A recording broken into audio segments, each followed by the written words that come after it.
Hello दोस्तों, कैसे आप सब। उम्मीद करता हूं कि आप सब अच्छे होंगे।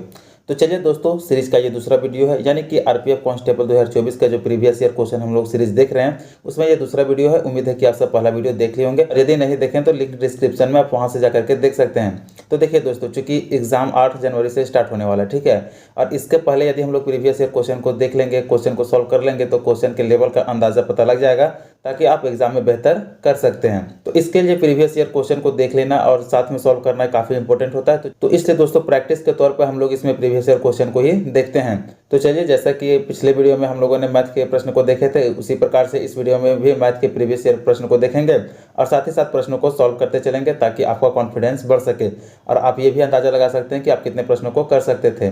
तो चलिए, इस वीडियो में हम लोग प्रीवियस ईयर क्वेश्चन को ही देखते हैं। ठीक, तो चलिए बिना देर किए अब हम लोग क्वेश्चन को सॉल्व करना स्टार्ट करते हैं। तो चलिए दोस्तों, जैसा कि देख सकते हैं, ये पहला वीडियो है, ठीक है। तो पहले आप वीडियो को पॉज करके प्रश्न को खुद से पढ़ करके सॉल्व करने का कोशिश करेंगे, उसके बाद देखेंगे कि क्या आप सही कर पाए थे या फिर नहीं। तो चलिए हम लोग पहले प्रश्न को पढ़ते हैं। प्रश्न में क्या है कि 7 संख्याओं का औसत 146 है। किसी संख्या को हटाने के बाद औसत वही रहता है। हटाई गई संख्या ज्ञात कीजिए। तो यहाँ पे सबसे पहले बोला क्या है कि 7 संख्याओं का औसत 146 है। तो हम लोग 7 संख्याओं का औसत है, तो 7 संख्याओं का टोटल संख्या निकाल लेते हैं। ठीक है, कहने का मतलब है कि 146 से 7 को गुना कर देंगे तो टोटल नंबर निकल जाएगा। ठीक है, तो चलिए पहले 146 को 7 से गुना करते हैं। कितना आ जाता है? 7 छक 42 का 2, 4 बचता है, 7 चौक 28 और 4 32 का 2, 3 बचा और 7 और 3 10। ठीक है, यानी कि 1022 बचा। ठीक है, इसमें कितना आ गया कि 1022, ये 7 संख्याओं का आ गया। ठीक है, ये फिर नेक्स्ट आगे क्या बोला है कि किसी संख्या को हटाने पर के बाद औसत वही रहता है, यानी कि औसत उसमें भी 146 ही रहता है और संख्या 6 हो जाता है। तो 146 को अब हम लोग जो है वो 6 से गुना करते हैं। ठीक है, तो कितना आ जाएगा? 6 छक 36 का 6, 3 6 छक 24 और 3 27, 2 बच जाता है, 6 2 8, यानी कि 876 बच गया। ठीक है, तो चलिए यहाँ से हम लोग देखते हैं कि ये 7 संख्याओं का था, अब 6 संख्याओं का कितना आ गया है? 876 आ गया है। ठीक है, तो इसमें हम लोग माइनस करेंगे, चूंकि माइनस करेंगे तो यहाँ पे एक संख्या निकल जाएगा, जो संख्या नहीं है उसी संख्या का निकालना, तो एक संख्या का निकालेंगे। तो इसमें चलिए माइनस करते हैं। 12 में 6 गया तो 6 बचेगा। ठीक है, 11 में 6 गया तो 4 बचेगा, यहाँ से बचा 9 में 8 गया तो 1 बचेगा, यानी कि 146। ये जो पहला संख्या है उस संख्या का कितना है? 146 आएगा। ठीक है, यानी कि पहला संख्या का मान 146 है, जो कि ऑप्शन नंबर डी में है। इसे आप यहाँ से देख सकते हैं और ये इस प्रश्न का सही आंसर है। तो कितने लोगों का सही आंसर आया था आप कमेंट जरूर करें। तो चलिए इसी तरह से नेक्स्ट हम लोग आगे प्रश्न को देखते हैं। ठीक है, तो चलिए देखिए दोस्तों, ये रहा दूसरा प्रश्न। ठीक है, अब ये इससे रिलेटेड है। क्या बोला है कि अल्फा और बीटा की आयु का अनुपात 2:5 है। यदि उनकी आयु का योग 252 है तो उनकी आयु का अंतर ज्ञात कीजिए। ठीक है, अब ऐसे कुछ ऐसे भी प्रश्न होते हैं जिनमें फार्मूला का कोई भी जरूरत नहीं पड़ता है। तो देखिए, प्रश्नों में हम लोग बेस्ट अप्रोच को सीखेंगे। ठीक है, ना ही बहुत ज़्यादा शॉर्ट पे और ना ही बहुत ज़्यादा फॉर्मूले पे जाएंगे, क्योंकि वैसा हो सकता है कि एग्जाम में आपको भूलने के चांसेस बढ़ जाते हैं। और आपको बेस्ट अप्रोच पता है तो आप ऐसे में एग्जाम में कम समय में प्रश्नों को सही कर सकते हैं। तो देखिए, इस प्रश्न में क्या बोला है कि अल्फा और बीटा की आयु का अनुपात, मान लेते हैं कि यहाँ पर ये अल्फा है, ठीक है, और ये बीटा है। अब दोनों का जो रेशियो है क्या है? 2:5 है। ठीक है, ऐसा बोला है। और यदि उनकी आयु का योग 252 है तो उनकी आयु का योग पूछा है। ठीक है, तो यदि अल्फा प्लस बीटा हम लोग निकालते हैं, अल्फा प्लस बीटा, तो अल्फा का वैल्यू कितना है? यहाँ से 2 है और यहाँ से 5 है, यानी कि अल्फा का वैल्यू 2, अल्फा बीटा का वैल्यू 5 है, तो 2 + 5 बराबर कितना हो गया? 7। और इसी का वैल्यू जो है वो 252 दिया है। ठीक है, तब पूछा है कि उनकी आयु का अंतर ज्ञात कीजिए, यानी कि आयु का अंतर तो 2 और 5 है। ठीक है, यानी 5 में से 2 माइनस करेंगे तो कितना आ जाएगा? 3, यानी अल्फा माइनस बीटा का वैल्यू कितना आ गया? 3 आ गया। ठीक है, चूंकि देखिए उनका योग दिया हुआ था, 2 + 5 योग जोड़ दिए 7 आ गया, और उनका अंतर पूछा है तो घटा देंगे, यानी कि अंतर 3 आ जाएगा। ठीक है, तो यही 3 का वैल्यू पूछा है। तो देखिए क्या दिया है कि उनकी आयु का योग 252 है, यानी कि ये जो 7 है इसी का वैल्यू 252 है।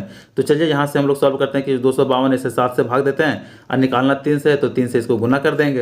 अब 7 से काटेंगे तो यहाँ से कट जाएगा 7 × 21, यहाँ 4 बचा, 7 छक 42। ठीक है, अब 36 को गुना करेंगे 3 से तो कितना आ जाएगा?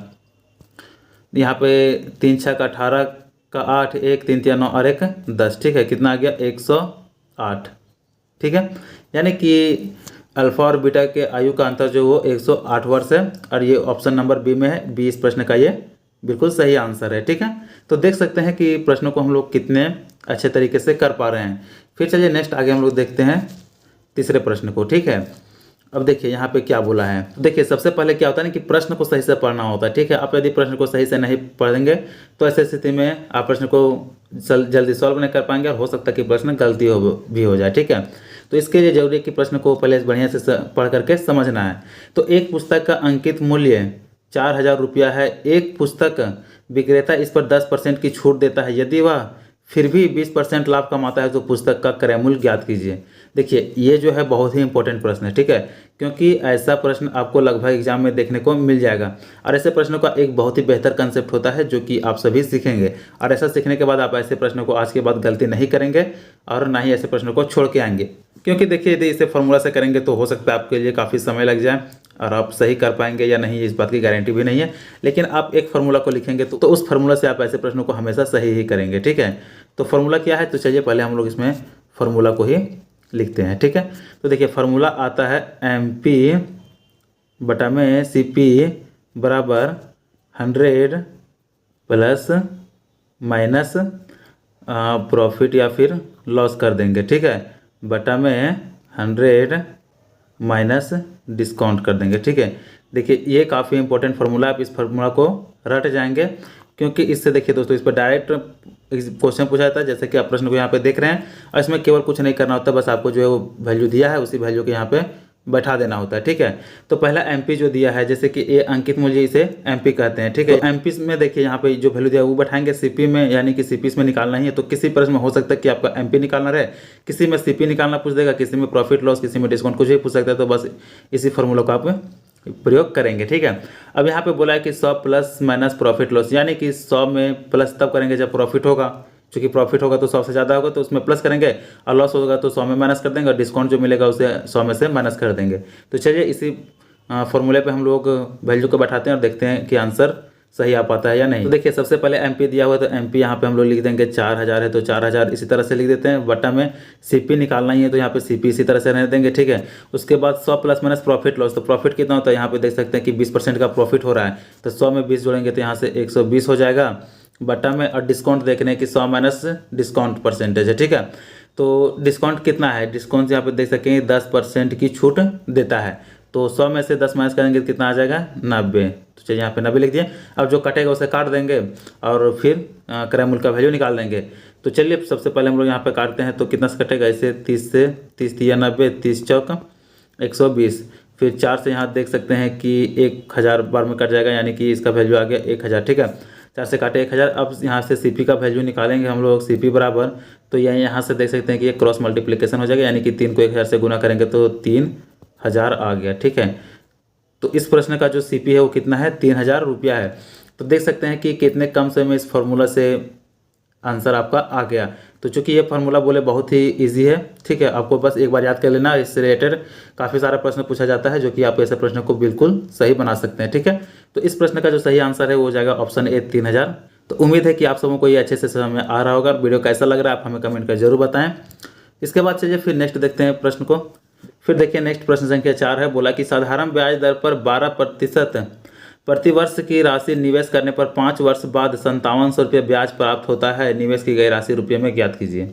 अब देखिए इसमें जो बोला है कि 5700 रुपये जो ये है ना, ये इसका केवल ब्याज प्राप्त होता है, ठीक है। यानी कि ये देखिए SI है, सिंपल इंटरेस्ट, यानी कि साधारण ब्याज का ही प्रश्न है, ठीक है। तो साधारण ब्याज का एक तो फॉर्मूला होता है PA गुना R गुना T बटा में 100, ठीक है। और यदि आप साधारण ब्याज को चाहेंगे तो हर साल सेम बढ़ता है। यदि इस साल 10 रुपया बढ़ा तो अगला साल भी 10 साल बाद भी करेंगे तो 10 ही रुपया बढ़ेगा। इसमें ब्याज का ब्याज नहीं लगता है, ब्याज का ब्याज चक्रवृद्धि ब्याज में यानी कि कंपाउंड इंटरेस्ट में लगता है, ठीक है। तो इसमें नहीं लगता, इसमें प्रत्येक साल एक ही बढ़ता है। तो हम लोग इसमें ये भी देख सकते हैं कि 12% है और 5 साल यानी कि 60% का वैल्यू इतना है, ठीक है। चूंकि देखिए अपने आप में 100% होता है, ठीक है। तो इसमें 100% का ही वैल्यू पूछा है, यानी कि निवेश की गई राशि मूलधन ही पूछा है। और वैसे नहीं करना चाहते हैं तो फॉर्मूला पर बैठाना चाहते हैं तो वैसे ही बैठा सकते हैं। तो चलिए यहाँ पे फॉर्मूला आपके सामने लिखा हुआ है, फॉर्मूला पर आप बैठाते चलेंगे और देखेंगे कि इससे भी आंसर आ जाएगा। तो ऐसा ही बोला है कि 5 वर्ष बाद 5700 रुपये ब्याज प्राप्त होता है, यानी ऐसा ही सिंपल इंटरेस्ट कहने का मतलब ब्याज है, ठीक है। तो ब्याज यहाँ पे कितना प्राप्त होता है 5700 रुपये, तो यहाँ पे हम लोग 5700 रुपये लिख देंगे।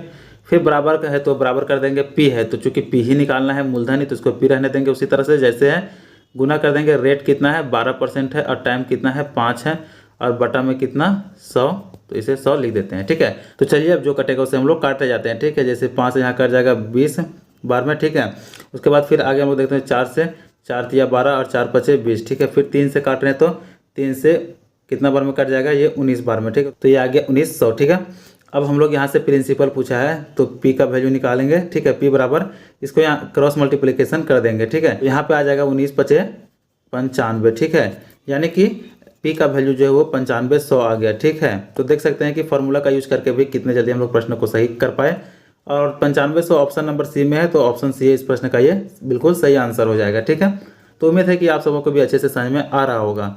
फिर चलिए नेक्स्ट देखते हैं अगले प्रश्न को।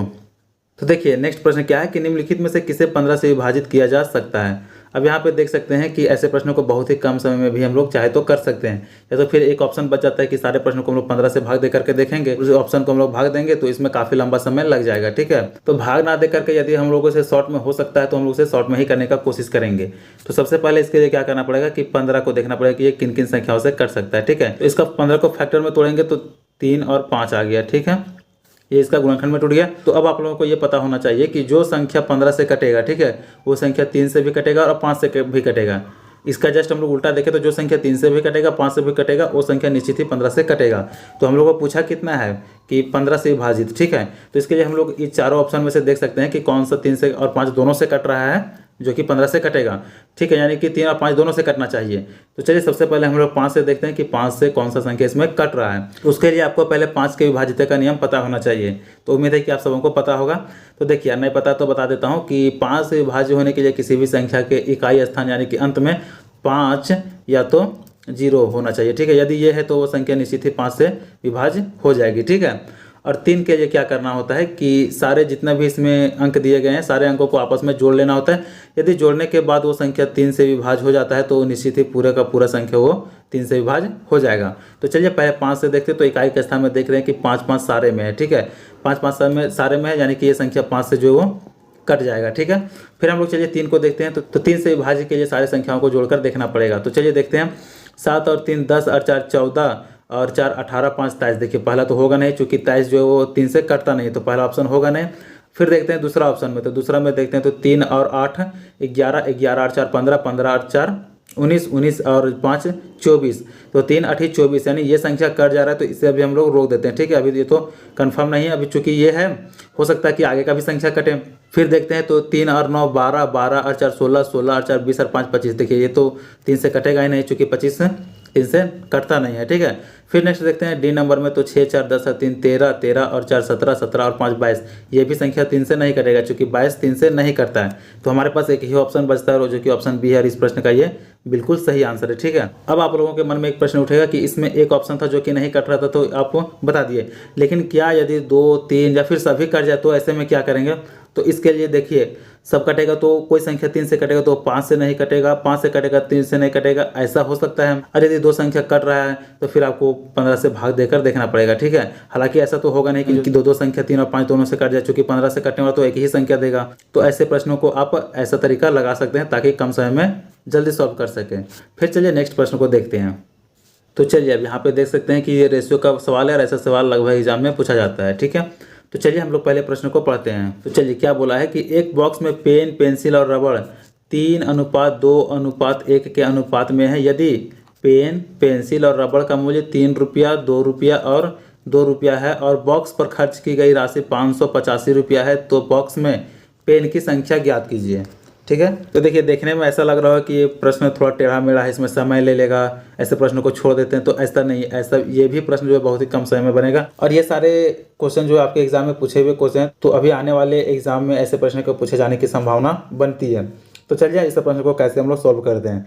तो सबसे पहले यहाँ पे देखेंगे कि जो रेशियो दिया है उसे हम लोग लिख लेते हैं। ठीक है, पेन का दिया तो यहाँ पे पेन का लिखेंगे, पेंसिल का दिया तो पेंसिल का, और रबड़ का है तो रबड़ का रेशियो लिख लेंगे। ठीक है, अब देखिए ये रेशियो निश्चित है नहीं, तो हम लोग रेशियो को 3 है तो 3x मान लेते हैं सबके साथ में। ठीक है, तो 3x है, इसको करेंगे तो ये 2x है, और ये 1x है तो इसे x मान लेते हैं। ठीक है, उसके बाद क्या बोला कि यदि पेन पेंसिल और रबड़ का मूल्य 3 रुपया 2 रुपया और 2 रुपया है।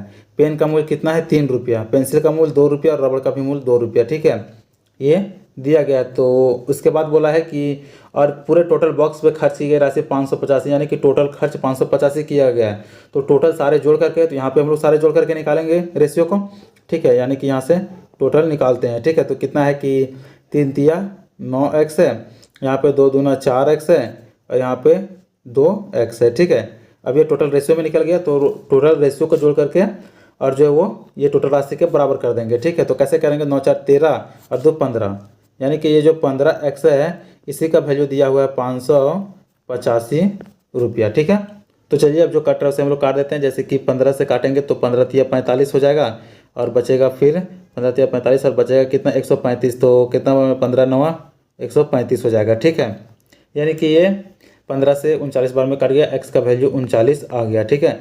अब हमसे क्या पूछा है कि बॉक्स में पेन की संख्या ज्ञात कीजिए। पेन की संख्या पूछा है, ठीक है। ये पेन का रेट था 3 रुपया और संख्या 3x के रेशियो में था, ठीक है। चूँकि निश्चित था नहीं, रेशियो में है। तो अब यहाँ पे x का वैल्यू हम लोग का निकल गया है। तो x का वैल्यू यानी कि x का वैल्यू पुट करके पेन की टोटल संख्या को निकाल सकते हैं। तो पेन का टोटल संख्या 3x है, ठीक है। तो अब 39 को 3 से गुना करेंगे तो टोटल पेन का वैल्यू निकल जाएगा, ठीक है। 3 9 27 बचा 2, 3 3 9 और 2 11, यानी कि 117, ठीक है। ये टोटल पेन की संख्या निकल गया 117। तो देख सकते हैं कि ऐसे प्रश्न को कैसे कम समय में किया जाता है। तो देखिए इस प्रश्न का जो सही आंसर है ऑप्शन ए 117, ये बिल्कुल सही आंसर है, ठीक है।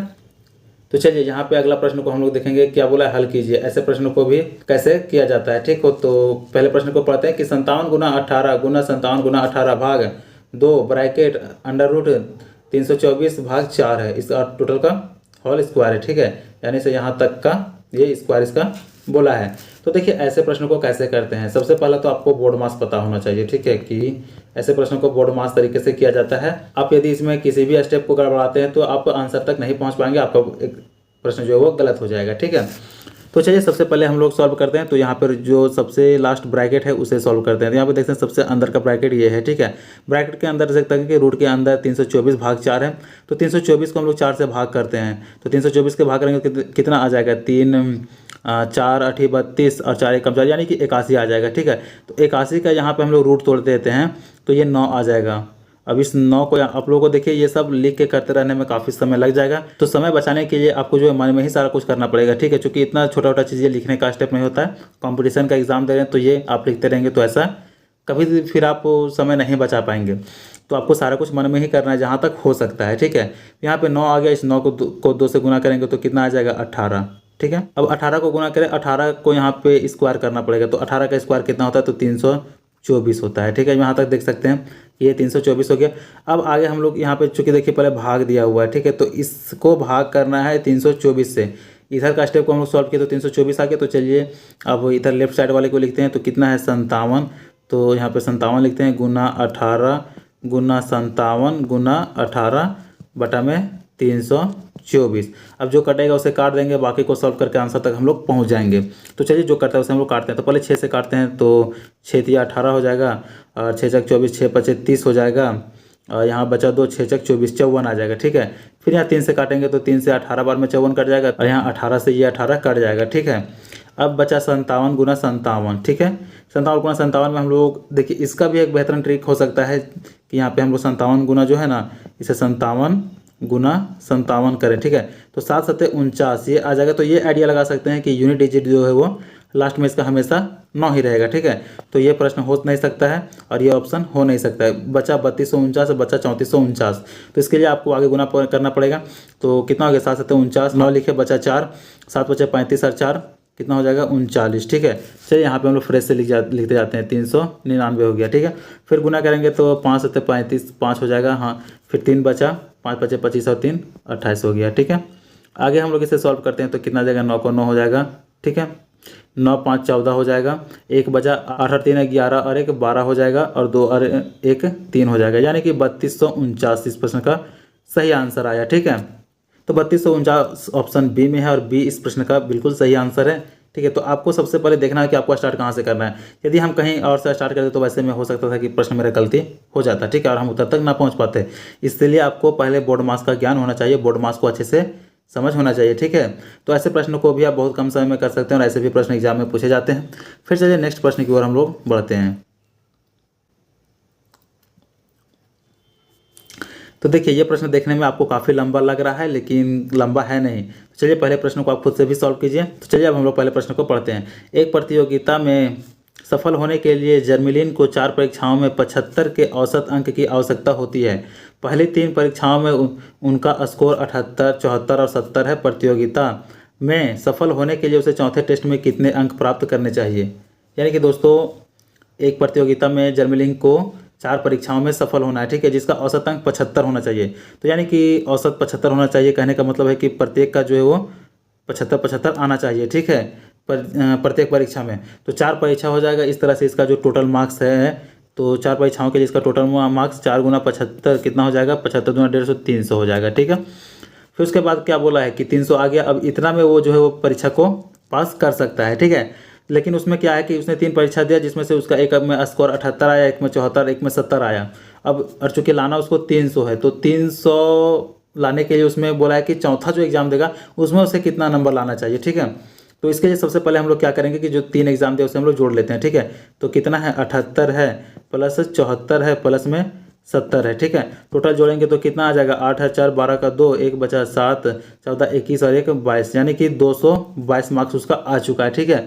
अब देख सकते हैं कि 222 उसका 3 एग्जाम में आ चुका है, लाना 300 है, तो उसके पास बच कितना रहा, यानी कितना मार्क्स उसको और लाना पड़ेगा। तो फिर यहाँ से 222 में यदि 8 जोड़ेंगे तो ये 230 और 70, यानी कि 78 मार्क्स उसको लाना पड़ेगा, ठीक है। आप देख सकते हैं कि 300 में 222 को माइनस करेंगे तब पर भी ये आंसर 78 आएगा, और चूंकि उसको जो है वो चौथे एग्जाम में 78 मार्क्स लाना पड़ेगा, ठीक है। देखिए ऐसे प्रश्न देखने में लंबे होते हैं, लेकिन बनते बहुत इजी तरीका से है, ठीक है। तो इस प्रश्न का जो सही आंसर है ऑप्शन डी हो जाएगा 78। तो कितने लोगों को अच्छे से समझ में आ रहा है आप हमें कमेंट कर जरूर बताएंगे।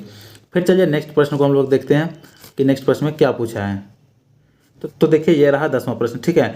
और ऐसे भी प्रश्न एग्जाम में पूछे जाते हैं रूट का, जिसमें देख सकते हैं कि 1 2 3 4 रूट दिया गया है, ठीक है। लेकिन रूट देख करके आप लोग घबराना नहीं है। ऐसा प्रश्न को आप बिना पेन पेपर, ठीक है, बिना पेन का आप कर सकते हैं, इसमें पेन का भी जरूरत नहीं पड़ेगा। कैसे? बस आपको स्क्वायर रूट कुछ संख्याओं का पता होना चाहिए, बहुत लंबे तक का नहीं, लेकिन 30 तक तो एटलीस्ट आपको पता रहे, ये काफ़ी है, ठीक है। बाकी आप जैसे कंपटीशन का लेवल आपका बढ़ेगा तो उसके हिसाब से फिर बढ़ते जाएगा। तो देखिए सबसे पहले इसमें हम लोग सॉल्व कहाँ से करेंगे, तो इस जो रूट सबसे लास्ट में दिया गया वहाँ से सॉल्व करेंगे, ठीक है।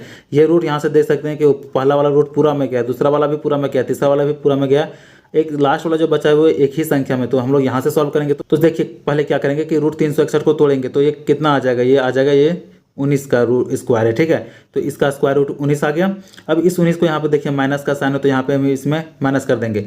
अब 215 में 19 को माइनस करेंगे तो कितना आ जाएगा? 196 आ गया, ठीक है। अब 196 याद करेंगे कि ये किसका स्क्वायर रूट है, तो ये 14 का है, ठीक है। अब ये जो 14 है तो यहाँ पर देख सकते हैं फिर ये प्लस का साइन है, देखिए यहाँ तक हम लोग का वैल्यू निकल गया 14। अब यहाँ पे फिर ये प्लस का साइन है, तो फिर इसे इसमें लेकर के जोड़ देंगे तो कितना आ जाएगा? 50 और 14 64 आ गया, ठीक है। ठीक है, यहाँ पे 64 आ गया। अब 64 का हम लोग स्क्वायर रूट देखेंगे कि किसका है, तो ये 8 का है, ठीक है।